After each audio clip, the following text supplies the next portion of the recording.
मलाई लाग्छ कम्युनिस्ट पार्टीको एउटा लक्ष्य छ केही गरौँ भन्ने, तर काङ्ग्रेसको यस्तो कुनै घोषणापत्र छैन। केही समयपछि नेपाली काङ्ग्रेसको गोरखपुर सम्मेलन अगाडि केन्द्रीय कार्यकारिणी समितिको बैठक भयो। त्यसमा विश्वेश्वरजी, गणेशमानजी, गोपाल प्रसाद भट्टराईजी, कृष्णप्रसाद भट्टराईजी र अरू 1 जना र म समेत 6 जना थियौँ। मैले बैठकमा एउटा प्रस्ताव राखेँ। कम्युनिस्टहरूको घोषणापत्र छ, काङ्ग्रेसको घोषणापत्र छैन। यसै निम्ति आर्थिक, राजनैतिक र समानताको आधारमा काङ्ग्रेसको पनि एउटा घोषणापत्र तयार गरौँ। यो प्रस्तावलाई अरू सबैले समर्थन गर्नुभयो, तर विश्वेश्वरजीले संशोधन ल्याएर भन्नुभयो, समानता कसरी हुन सक्छ? एउटा कमिज छ भने टुक्रा टुक्रा गरेर काट्ने, तसर्थ समानता शब्दको सट्टा न्याय शब्द राखौँ। आर्थिक, राजनैतिक, सामाजिक न्यायको आधारमा एउटा घोषणापत्र लेख्ने तय भयो। मैले भने कसले लेख्ने? विश्वेश्वरजीले लेख्ने भन्ने कुरो निर्णय भयो। मैले अर्को प्रश्न राखेँ, कहिलेसम्म लेखी सिद्ध्याउने? 1 महिनाभित्र लेखी सिद्ध्याउने भन्ने कुरो पनि तय भयो। समय बित्दै गयो, 6 महिना बित्यो, घोषणापत्र लेखिएन। त्यसपछि मैले काङ्ग्रेस र कम्युनिस्टको बीचमा के फरक छ भन्ने खोजी गर्न थालेँ र नेपाली काङ्ग्रेसमा 3 कुराको अभाव देखेँ। 1. नेपाली काङ्ग्रेसको राजनीति आर्थिक, सामाजिक समानताको आधारमा कुनै कार्यक्रम नहुनु। 2. मजदुर, किसान इत्यादि श्रमजीवी जनताको कुनै जनवर्गीय सङ्गठन नहुनु। 3. पार्टी नेतृत्व श्रमजीवी जनताको नभएर सामन्तहरू र साम्राज्यवाद प्रशस्त पुँजीवादीका हातमा हुनु। त्यसबीचमा म कलकत्ता गएको थिएँ। इस्वीसन 1949, विक्रमसम्म 2006 साल लागेको थियो। भारत स्वतन्त्र भएको 2 वर्ष भइसकेको थियो। गान्धीजीको वर्णविहीन समाज बनाउने स्वप्न बिल्कुल असफल रहेको मैले देखेँ। कम्युनिस्टहरू आफूले भनेको कार्यक्रम व्यवहारमा ल्याउँथे, तर नेपालको नेपाली काङ्ग्रेस मात्र होइन, गान्धी तथा नेहरू जस्ता इमान्दार नेता पाएर पनि पुँजीवादी सरकारले आफ्नो कबुल पूरा नगरेको मैले देखेँ। गान्धीजीको साम्यवाद त गान्धी आश्रमभित्र मात्र सीमित रहेछ। नेहरूजीले भारतको औद्योगिक विकासमा योगदान दिनुभयो, तर गरिब जनताको जीवन उकास्ने योजना भने दिन सक्नु भएन। तर गान्धीजी र नेहरूजीलाई बेइमान नेता भन्न सकिन्न। गान्धीजी 4000 वर्ष पुरानो रामराज्यको कल्पना गरी आत्मनिर्भर समाज बनाउन चाहनुहुन्थ्यो भने नेहरूजी प्रजातान्त्रिक समाजवादी राज्यको कल्पना गर्नुहुन्थ्यो। प्रजातान्त्रिक समाजवादले समाजलाई योभन्दा अरू दिन सक्दैन। त्यहाँ मैले गरिबहरूको दुर्दशा देखेँ। मानिसहरूको भिडमा सबैले फोहोर मैला फ्याँक्ने रछानका रूपमा राखेको ड्रममा हारालुच गरी रोटीको टुक्रा खोजिरहेका थिए। 1 टुक्रा रोटी पाएमा पाउनेले यति प्रसन्न भएर खान्छ मानौ कुनै ठूलो भोजमा पार्टी भइरहेको छ। दालको सानो टुक्रा पाए त्यो पनि त्यत्तिकै खुसी भएर टिपेर खान्छ। जहाँ जहाँ रछानको रूपमा राखेका ड्रमहरू थिए त्यहाँ त्यहाँ यस्तै दृश्य देखियो। फेरि चियाको दोकानमुनि अर्काले चिया पिएर फ्याँकेको माटोको कुल्लड प्याला जस्तो उठाएर त्यसबाट 1 थोपा चिया खस्ला कि भनेर मुख गरेर कुल्लड आफ्नो मुखको माथि उठाइराख्ने, त्यस्तै मानिसहरू जहीँ तहीँ देखे। अन्त फेरि मानिसहरूले नरिवेलको पानी पिएर फ्याँकेको नरिवेलको दाप टिपी फोडेर त्यसभित्रको लेप जस्तो कुरो खाइरहेको गरिबहरू त्यत्तिकै थिए। हामी बानी नपरेकाका निम्ति त्यसको 1 टुक्रा पनि मुखमा राख्यो भने बान्ता होला जस्तो त्यस्तो कुरा पनि उनीहरूले खाइरहेका थिए।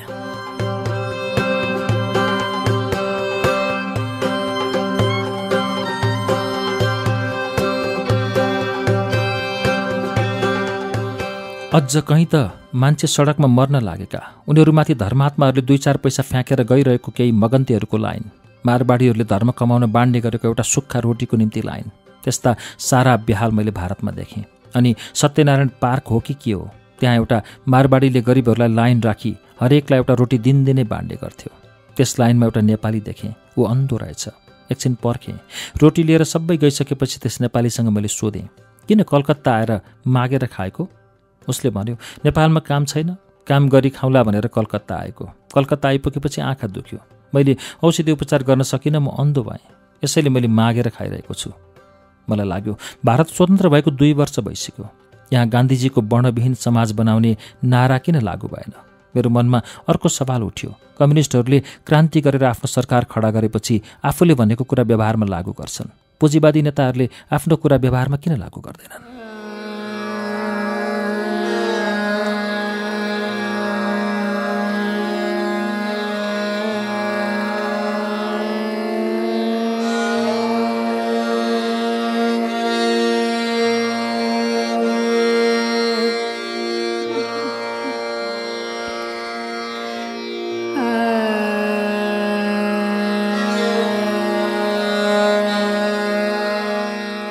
विश्वेश्वरजीले 1 महिनाभित्र घोषणापत्र लेख्छु भनेको 6 महिना बित्यो, लेख्नु भएन। मलाई लाग्यो उहाँहरूले अहिले आफ्नो वचन पूरा गर्नुहुन्न भने आफ्नो राजा आएपछि यस्तै आलटाल नगर्नु होला भनेर कसरी भन्ने। फेरि मनमा आयो, आखिर पुँजीवादी पार्टी र कम्युनिस्ट पार्टीमा फरक कहाँ पर्यो? मनमा कुरा खेलिरह्यो। पछि मेरो मनमा लाग्यो, कम्युनिस्ट पार्टीको मजदुर किसान सङ्घ हुन्छ, काङ्ग्रेसका यस्ता कुनै सङ्गठन छैनन्। सायद यही नै फरक होला भनेर मैले विक्रमसम्म 2005तिर नेपाली काङ्ग्रेसमा छँदै as a mass organisation of Nepali कङ्ग्रेसका रूपमा अखिल नेपाल किसान मजदुर सङ्घ बनाएँ। यसको एउटा सानो घोषणापत्र निकालेँ। मेरो मनमा थियो, पछि केही गरी काङ्ग्रेसले जनतालाई धोका दिएमा यही सङ्गठनले लडाउँला। मेरो त्यो घोषणापत्र देखेर काङ्ग्रेसी साथीहरूले बडो राम्रो गर्यो भनी सराहना गर्नुभयो।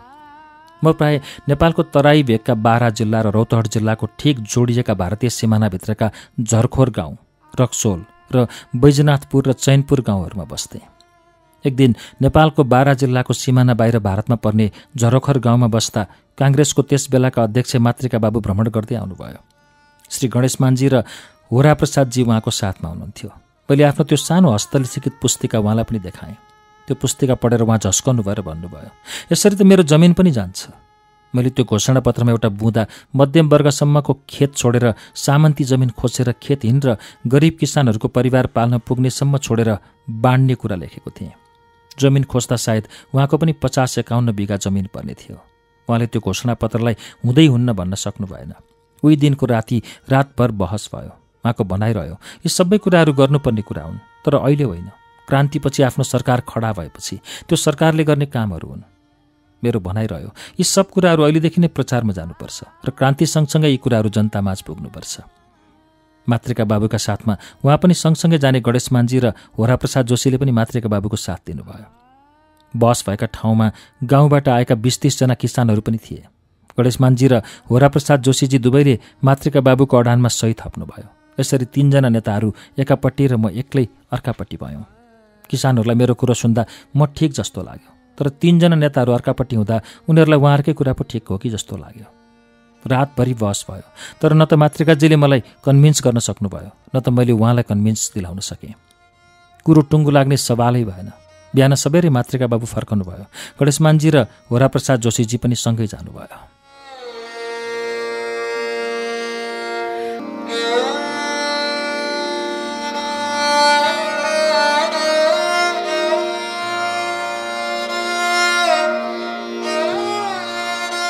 मैले झरोखरमा नै बसेर रौतहट र बाराका किसानहरूलाई सङ्गठित गर्न थालेँ। यसरी मैले आफ्नो कार्यक्रम चालु राखेँ। किसानहरू बोर्डरभित्रबाट सुन्न आउँथे। सिमाना पारी भारत भूमिमा रौतहट र बाराका किसानहरूका सभा बराबर हुन थाले।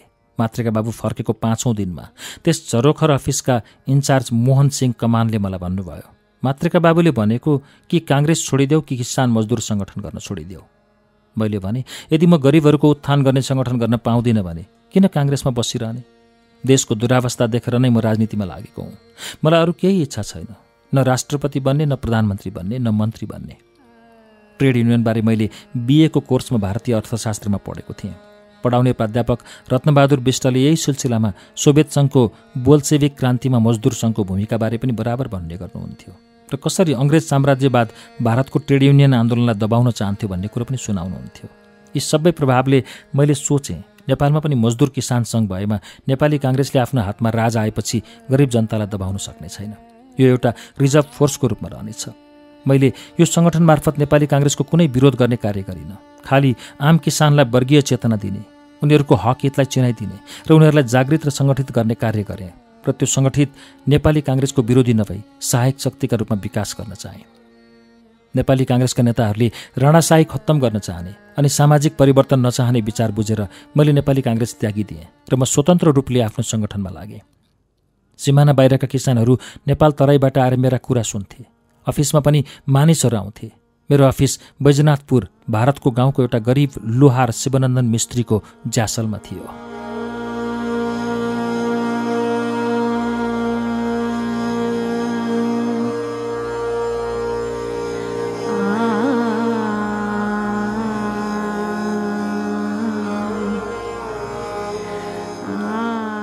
मैले नेपाली काङ्ग्रेस छोडेर आफ्नो सङ्गठनलाई स्वतन्त्र रूपले चलाउन थालेँ र सङ्गठनमा श्रमजीवी जनताको प्रधानतामा जोड दिएँ। 2007 सालको सशस्त्र सङ्घर्षको केही महिना अघि म आफ्नो प्रचार र सङ्गठनका निम्ति रक्सौल, दरभङ्गा इत्यादि घुम्दै थिएँ। एक दिन दरभङ्गा बस्ने नेपालको पाटनको द्रव्यमान कर्मचारीसँग भेट भयो। उहाँले भन्नुभयो, एकचोटि कलकत्ता जानुस्, त्यहाँ पुष्पलाल मात्र होइन अरू पनि धेरै कम्युनिस्टहरू छन्। उहाँकै सल्लाह बमोजिम इस्वीसन 1949 2006 साल लागेको बेलामा कलकत्ता गएँ।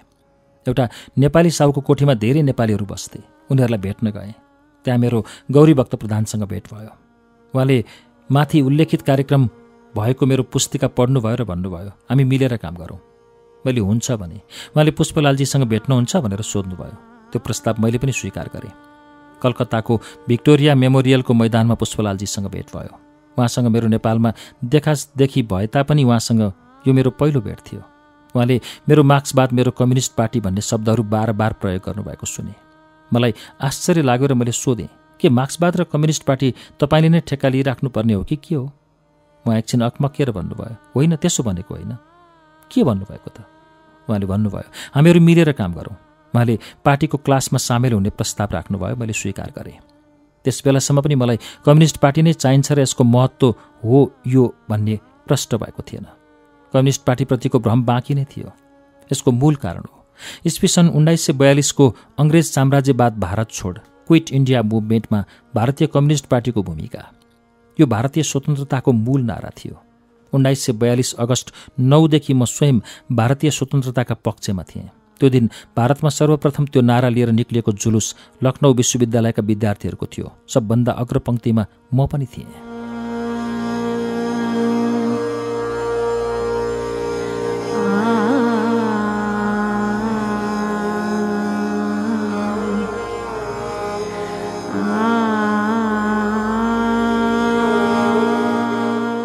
यो सन् 1949 मा कलकत्तामा भएका कक्षाहरू 1949 क्यालकट्टा क्लासेससँग सम्बन्धित घटना हो।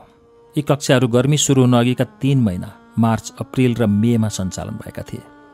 पुष्पलालजीबाट मिलेर काम गर्ने प्रस्ताव आएपछि उहाँले एउटा क्लास सिपिआई युनाइटेड पार्टीको अयोध्या सिम मातहत व्यवस्था गर्नुभयो।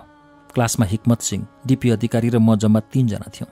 उहाँले 3वटा विषयमा क्लास चलाउनु भयो। 1 Leontiev's political economy, on international situation, principles of party organisation, Lenin.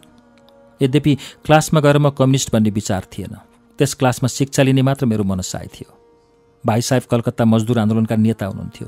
उहाँको खास नाम अयोध्या सिंह हो, तर हामीलाई उहाँको नाम भन्ने बताइएको थिएन। उहाँले पहिले अन्तर्राष्ट्रिय स्थितिबारे एउटा किताब सिद्ध्याउनु भयो। राम्रो लाग्यो, यस्तो हुनुपर्छ र गर्नुपर्छ, तर यसका निम्ति कम्युनिस्ट नै हुनुपर्छ भन्ने के छ र भन्ने मनमा पनि लाग्यो। अनि उहाँले लियोन तोपको राजनीतिक अर्थशास्त्र सिद्ध्याउनु भयो। यो पनि राम्रो, तर यसले पनि कम्युनिस्ट हुनुपर्छ भन्ने जस्तो लागेन। कुनै पार्टीमा बसेर पनि इमान्दारीका साथ काम गरे भइहाल्छ भन्ने मनमा लाग्यो। तेस्रो किताब थियो प्रिन्सिपल्स अफ पार्टी अर्गनाइजेसन, अर्थात् पार्टी सङ्गठनको सिद्धान्त।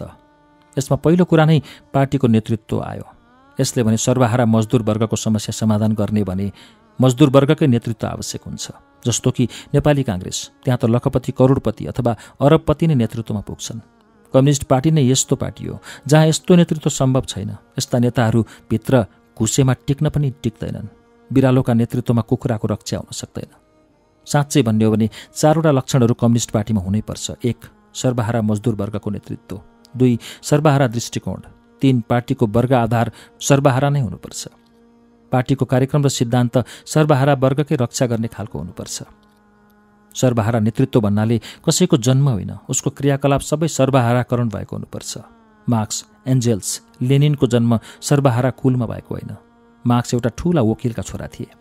एन्जेल्स 12वटा ठुल्ठुला कारखानाहरूका मालिकका छोरा थिए। लेनिन स्कुल इन्सपेक्टरका छोरा थिए। तर उनीहरूले परिवार त्यागेर श्रमजीवी जनताको जीवनका निम्ति शोषण, दमन, भ्रष्टाचार छोडेर आफ्नो सम्पूर्ण त्याग गरी जीवन अर्पण गरेका थिए। यस मानेमा उनीहरू सर्वहारा हुन्। काम एउटा त गर्नै पर्छ। मार्क्सको भनाइ हो, पेसा यस्तो होस् जसले आफ्नो खर्च निकाल्नका साथै जनताको पनि भलो हुने काम गरोस्। मार्क्सले कुनै पनि लेख लेख्दा पुँजीवादको पक्षमा होइन, शोषण, दमन, अत्याचार र भ्रष्टाचारका विरोधमा सर्वहाराको पक्षमा लेख्ने गर्थे र उनको लेख पुँजीपतिहरूले छाप्न पनि मान्दैनथे। यसले गर्दा मार्क्सले भोकमरीको समस्या झेल्नु पर्यो। औषधि नपाएर आफ्नो एक्लो छोराको देहान्त भयो। कोट बन्दकी गयो। उधारो दिइराख्नेहरूले एकैचोटि पैसा असुल गर्नलाई उनलाई समात्न आए। सारा वस्तुहरू, ओछ्यानहरू लिलाम गरेर बेचेर पैसा तिर्नु पर्यो। बिरामी भएर मार्क्सकी श्रीमती जेनीले सिमेन्टीको खाली भुइँमा जीवन काट्नु पर्यो। तर मार्क्स तथा जेनी विचलित भएनन्। एक दिन उनको साथी मैयर्सको चिठी प्राप्त भयो, जसमा उनको सल्लाह थियो। मार्क्सले यो संसारलाई बुझ्न सकेनन्। तसर्थ उनले आफ्नो कलम बदल्नु पर्यो। 2 वर्षपछि मार्क्सले यसको जवाफ पठाए, यदि म गोरु भएर जन्मिएको भए संसारको यो विशाल जनसङ्ख्याको गरिबीलाई देखा नदेखे गरी आफ्नो हाडछाला बचाउनका निम्ति आफ्नो कलम बदल्ने थिएँ। तर म मान्छे भएर जन्मिएको कारण यी सबै मानिसहरूको दुःख र दरिद्रतालाई हेरेर आफ्नो कलम बदल्न सक्दिनँ। यस्तो अठोटले नै मार्क्सलाई विश्व सर्वहारा र मानव मात्रका महान नेता बनायो। यस्तै अठोट एन्जेल्स र लेनिनका थिए।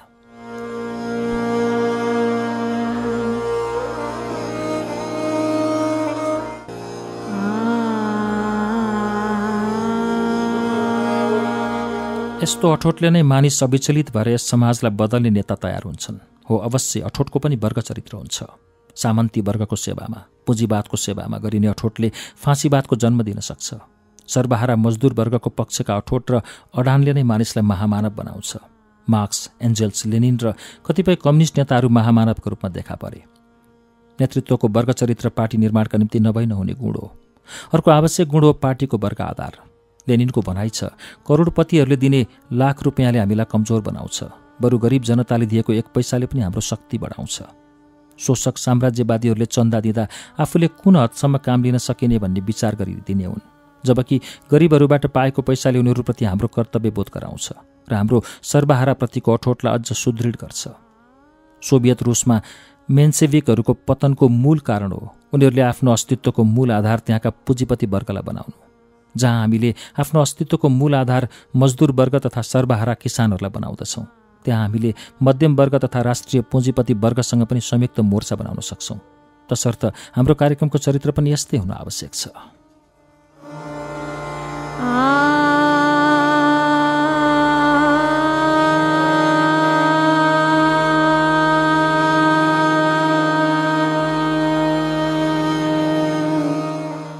यी सबै कुराहरू विचार गर्दा नेपाली काङ्ग्रेस जस्तो पार्टीको नेतृत्वमा सर्वहारा मजदुर वर्गको मात्र होइन, हाम्रो मध्यम वर्ग र राष्ट्रिय पुँजीपति वर्गको पनि समस्या समाधान हुन सक्दैन भन्ने स्पष्ट छ।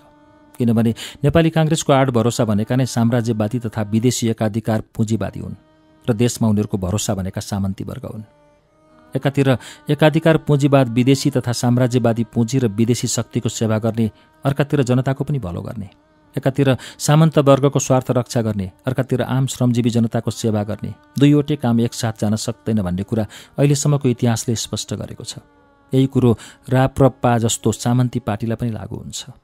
कम्युनिस्ट पार्टीले पनि अरू पार्टीहरूले जस्तै साम्राज्यवादी विदेशी पुँजीको स्वार्थ रक्षा गर्दै हिँड्ने हो भने पार्टी पनि नामधारी पार्टी भएर जनताको सेवा गर्न सक्दैन।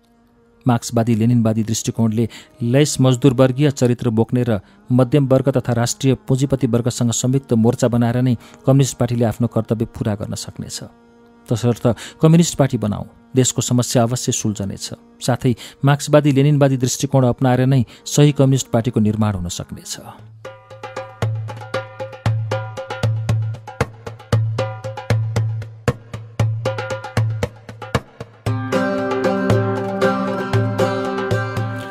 यसरी उहाँले लेनिनको पार्टी सङ्गठनको सिद्धान्त नामक पुस्तिकाबाट क्लास सुरु गर्नुभयो र त्यसमा पहिले नै पार्टीले सर्वहारा वर्गको सैन्य दस्ताको रूपमा काम गर्नुपर्छ भन्ने कुरो थियो। क्लासमा सर्वहारा वर्गको नेतृत्वको आवश्यकताबारे सम्झाइयो। यसले मेरो दिमाग खोलिदियो। यी 3 किताबमध्ये यो लेनिनको किताबको मेरो निम्ति आई ओपेनरको रूपमा काम गर्यो र यसले मलाई सिकायो एउटा साँचो कम्युनिस्ट पार्टीमा माथि भनिएका 4 लक्षण हुनुपर्छ। यसले मलाई कन्भिन्स गरायो कसरी कुनै देशमा कम्युनिस्ट प्रोग्रामहरू कार्यान्वयन गर्नका लागि कम्युनिस्ट पार्टी नै चाहिन्छ। मैले बुझेँ अरू पार्टी वा पार्टीहरूमा सर्वहारा वर्गको नेतृत्वको सवालै छैन, अक्सर पुँजीपति वर्गकै नेतृत्व छ। बाघको नेतृत्वमा गाईको रक्षा हुन सक्दैन, बरु त्यो बाघले गाईहरू मार्दै खाने काम गर्दै जान्छ। न त बिरालोको नेतृत्वमा परिवारले सुखी र सुनिश्चित जीवन बिताउँछ। यस्तै शोषकका नेतृत्वमा जनतामाथिको शोषण दमन कदापि खत्तम हुने छैन। यसका निम्ति सर्वहारा वर्गको सैन्य दस्ता कम्युनिस्ट पार्टीकै जरुरत छ, जसको वर्ग आधारमा वर्ग नेतृत्व, वर्ग सिद्धान्त र वर्ग कार्यक्रम सर्वहारा मजदुर वर्गको हुन्छ। मलाई अब लाग्यो कम्युनिस्ट पार्टीकै जरुरत छ। तर पनि एउटा प्रश्न बाँकी नै थियो। भारतले ईस्वी सन् 1942 को स्वतन्त्रता आन्दोलनमा कम्युनिस्ट पार्टीले साथ नदिएको बारे। मैले यसबारे भाइ साहेबसँग अयोध्यासँग प्रश्न गरेँ। उहाँले भन्नुभयो भारत स्वतन्त्र भयो रे, के द्वितीय विश्वयुद्धमा हिटलर विजय भएको खण्डमा भारतको स्वतन्त्रता रहिरहनेछ? विश्वविजयी हिटलरले अवश्य पनि भारतलाई आफ्नै उपनिवेश बनाउनेछ र यो उपनिवेश अत्यन्त खतरनाक रूपको हुनेछ। यसकारण त्यस बेलाको आवश्यकता हो हिटलर, मुसोलिनी र जापानको संयुक्त आक्रमणलाई हराउनु। यी तीनवटै शक्ति मिलेर विश्वमा आफ्नो कब्जा जमाउने योजना थियो। हिटलरको भागमा सम्पूर्ण युरोप र सोभियत सङ्घ थियो भने मुसोलिनीका भागमा मध्य एसिया र अफ्रिका थियो अनि बाँकी एसिया जापानले कब्जा गर्ने प्रोग्राम थियो। भारतका क्रान्तिकारी नेता सुभाष चन्द्र बोस यस महायुद्धको बेला भारतबाट भागेर अफगानिस्तान हुँदै जर्मनी पुगेका थिए। उनलाई जर्मनीले पनडुब्बीमा राखी जापान पुर्यायो। जर्मनीदेखि जापान पुग्न पनडुब्बी जहाजले 4 महिना लगाइदिएको थियो। उहाँको विचार थियो अङ्ग्रेज साम्राज्यवाद विरोधी सङ्घर्षमा जर्मनी र जापानले मद्दत देलान् भन्ने। जर्मनीले भारतलाई स्वतन्त्रता दिने वचन दिएको थियो। तर याद गर्नुपर्ने कुरो, विश्वमाथि कब्जा गर्न लडाईँ छेड्ने हिटलरले आफू द्वितीय विश्वयुद्धमा विजयी भएपछि भारतलाई स्वतन्त्र गर्ने कुरो दिवा स्वप्न मात्र थियो। त्यसमाथि यी क्रूर तानाशाहहरूले भारतमा प्रजातान्त्रिक व्यवस्था स्थापना गर्न दिने त कुरै थिएन। जापानले सुभाषचन्द्र बोसलाई मद्दत गर्नु सट्टा आफैले भारतमाथि आक्रमण गर्न थाल्यो। कलकत्तामा जापानले रकेटका रकेट हान्न थालेको थियो। सुभाषचन्द्र बोस हवाई दुर्घटनामा मारिए। यसमा जापानको षड्यन्त्र हुनु अस्वाभाविक थिएन। जापानले Korea, Vietnam, Laos, Cambodia, Burma, Singapore इत्यादि देशहरू कब्जा गरिसकेको थियो। जापान विरोधी क्रान्तिकारी चिनियाहरूलाई जापानले लाइनका लाइन राखेर पछिल्तिर हात बाँधी घुँडा टेकाएर कोतमा बोका काटे चाहिँ काट्ने गर्थ्यो। हिटलरी जर्मनी, इटालीको मुसोलिनी, जापानका फौजी आक्रमणहरू अमानुषिक राक्षसी शक्ति थिए। यही शक्तिले विश्व कब्जा गरेको भए विश्वका मानवले अनेकौं दुःख भोग्नुपर्ने स्थिति हुन्थ्यो। यो कुराको कल्पना गर्दा पनि आङ सिरिङ्ग भएर आउँछ। भारतका पुँजीवादी नेताहरूले आफ्नो वर्गीय दृष्टिकोणको अभावमा तिनीहरूको चरित्र राम्ररी बुझिराखेका थिएनन् र भारतीय कम्युनिस्ट पार्टीले नै यस कुरालाई ठम्याएर यस द्वितीय विश्वयुद्धमा यी फासिस्ट शक्तिलाई हराउने कर्ममा योगदान गरेको थियो।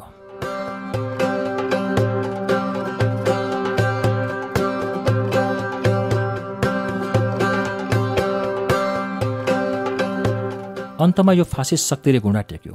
पूरा ट्रक भरि सुन राखेर भागिरहेका मुसोलिनीलाई एउटा किसानले पक्रे। हिटलरको पूरा परिवार विष खाएर मर्यो। हिरोहितो, जसलाई सूर्यकै सन्तान भनेर मोटरमा समेत पर्दा हालेर जनताले मुख पनि हेर्न नपाउने गरी अन्धविश्वास फैलाइराखिएको थियो। द्वितीय विश्वयुद्धमा जापानको हारपछि यी सब पर्दाहरू हटाएर एउटा सर्वसाधारण राजाका रूपमा देखा परे र जापानमा प्रजातन्त्रको सूत्रपात भयो।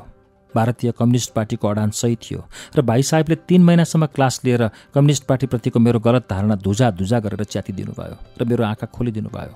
यसपालि कलकत्तामा ओरिएन्टल होस् भन्ने एउटा साधारण होटलमा बस्ने गरेका थियौँ। एक सिटको दिनको 4 भारतीय रुपियाँ लाग्थ्यो। एकमतजी र अरविन्द रिमालजी पनि उही कोठामा बस्ने र पढ्ने गर्नुहुन्थ्यो।